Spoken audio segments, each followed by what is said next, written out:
পেশায় তারা বহুরূপী। বিভিন্ন সাজ ধরে যাত্রাপালা থেকে শুরু করে গ্রামে গঞ্জে এবং শহরে হাঁটতে দেখা যেত তাদের। কিন্তু বর্তমান যুগের সঙ্গে তাল মিলিয়ে চলতে এই পেশা প্রায় উঠেই গেছে। অভিনব কায়দায় বহুরূপী মেলা শহর কলকাতার বুকে এবং প্রায় 12 জন বহুরূপী শিল্পী হাজির এই মেলায়। আমরা কথা বলার চেষ্টা করবো তাদের সঙ্গেই।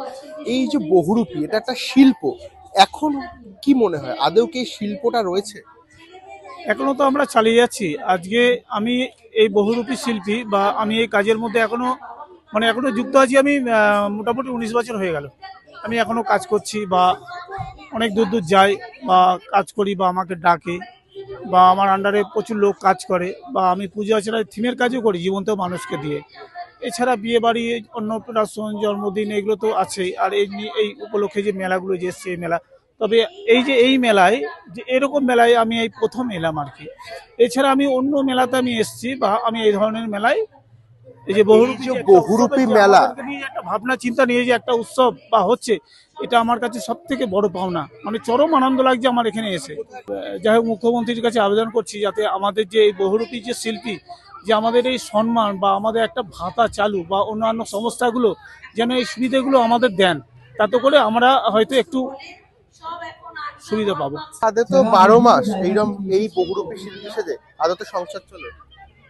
ওই চলে কোনো রকম। এছাড়া কি করা হয়? এছাড়া তো তাঁতের কাজ ছিল, সেটা এমন বন্ধ আছে, যার জন্য এটার উপর নির্ভরশীল হয়ে গেছে। যে বিভিন্ন প্যান্ডেল হয় বা থিম, মানে জীবন্ত বহুরূপী শিল্পীদের, এগুলো কি আগের থেকে কমে গেছে না একই রয়েছে? না, আগের থেকে অনেকটা কমেছে, ঠিক আছে, কিন্তু কমলে এখনো চলছে মোটামুটি। এটা মানে সবাই মিলে যদি একটু সাহায্য করে তাহলে মানে এই কাজটা আরো আগে এগিয়ে নিয়ে যেতে পারে।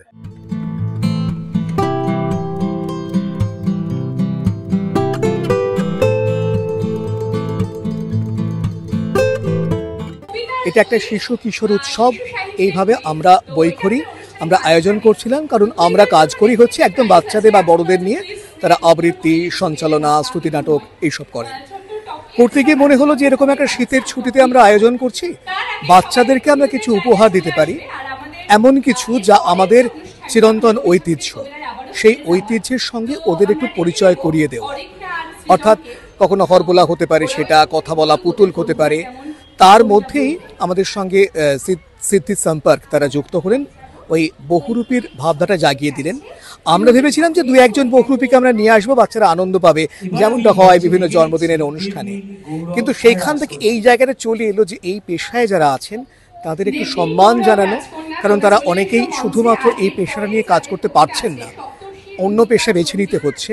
ফলে একটু তাদের ব্যাপারটাকে নিয়ে একটু নিজেরা ভাবা এবং আমাদের পরবর্তী প্রজন্মকে তাদের একটু ওয়াকিবহাল করা এই বিষয়টা সম্পর্কে। শহর কলকাতার বুকে হয়ে গেল বহুরূপী মেলা। বহুরূপী আদতে একটা শিল্প নয়, এর পেছনে জড়িয়ে রয়েছে অনেক মানুষের রুজি রোজগার। দীর্ঘ 19 বছর ধরে এই শিল্পে যুক্ত থাকলেও মেলেনি মর্যাদা। এই প্রথমবারের জন্য এই বহুরূপী শিল্পীরা তাদের স্বীকৃতি এবং মর্যাদা পাচ্ছেন। শুধু পারিশ্রমিকই নয়, তার পাশাপাশি স্বীকৃতির জন্য প্রতিনিয়ত লড়াই করে যেতে হচ্ছে বহুরূপীদের, কারণ একটাই, সমাজের মূল স্রোতে ফিরে আসার জন্য। ক্যামেরায় মৈনাকের সঙ্গে রৌনক, এই সময় ডিজিটাল, কলকাতা।